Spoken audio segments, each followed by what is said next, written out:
या ठिकाणी आलो आपण साई गजानन या कंपनीमध्ये आलो आहे. सिनोल्याच्या MIDCचा हा भाग आहे आणि थोड्या वेळपूर्वी आपल्याला कॉल आला होता की त्यांच्या त्या वर्कशॉपमध्ये या ठिकाणी लोकांनी एक गाडी ठेवलेली आहे आणि त्याच्या मागे एक सापशिंग सांगितलं आहे की नाग आहे की काय माहीत आहे. आणि झालं तर आपल्याला पहिलं कळलं आहे की ते घोणच आहे. हा भारतातला 4 नंबरचा विषय साहेब आहे आणि त्यांनी सांगितलं होतं की एका कामगारावरती त्यांनी जोरात उडी मारण्याचा प्रयत्न पण केला होता. हा तो घोणच आहे. सध्या उन्हाळा जास्त आहे त्यामुळे अशा प्रकारे सापडे येऊ शकतं. पण अशा वर्कशॉपमध्ये घोणच येणं म्हणजे तसं फार कमी असे कॉल सापडतात की आतमध्ये साप आले तो रात्रीपासून आलेला असणार आहे आणि हा जो साप आहे हा घोणस हा कोणत्याही सगळं त्याची उडी मारू शकतो आणि त्याच्यामुळे यापासून आपल्याला खूप सावध राहावं लागतं. त्याला आपण सुरक्षित घेऊ टाकत आणि नंतर निसर्गामध्ये सोडून देऊ. परंतु अशा पद्धतीने मात्र घोणस जर असेल आणि त्यांनी जर अंगावर उडी मारण्याचा प्रयत्न केला तर त्या ठिकाणी 100% तुम्हाला बाईट बसण्याचे चान्सेस असतात. त्याच्यामुळे याच्यापासून आपल्याला थोडंसं सुरक्षित राहावं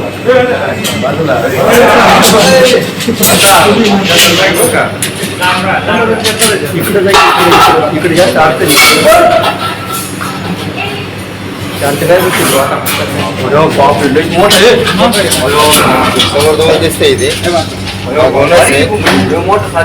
आणि त्याच्या अंगावर जे शंकरबाईंचे डॉक्टर आपल्याला दिसत आहेत. परंतु MIDC मात्र अशा पद्धतीने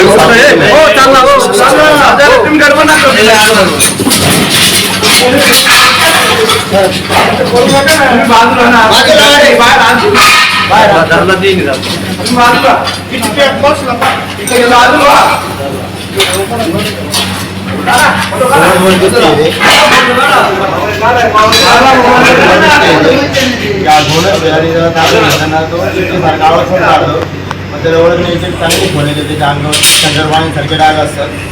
पुढे मोठे असतात आणि बरेचसे औषधामध्ये वापरलं जातं म्हणून सुरक्षित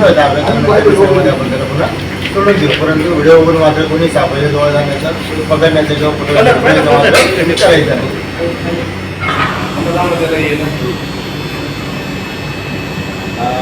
तरी तुम्हाला समज दिसतंय की आपल्याला इथे बसचा वापर करून त्याला कारवाने घ्यावं लागते आणि सध्या उन्हाळा जास्त असल्यामुळे अशा प्रकारचे जे सरीसृप आहेत किंवा साप आहेत हे सगळे कारवासाठी येत असतात किंवा सावलीमध्ये येत असतात आणि कदाचित हा 1-2 दिवसापासून इथे असणार आहे वर्कशॉपमध्ये.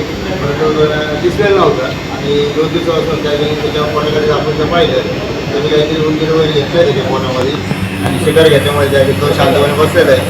त्याला आपण सुरक्षित घेतोय ताब्यात. पण पुन्हा एकदा सांगतो की व्हिडिओ बघून मात्र कोणी साफ करायचा प्रयत्न करायचे.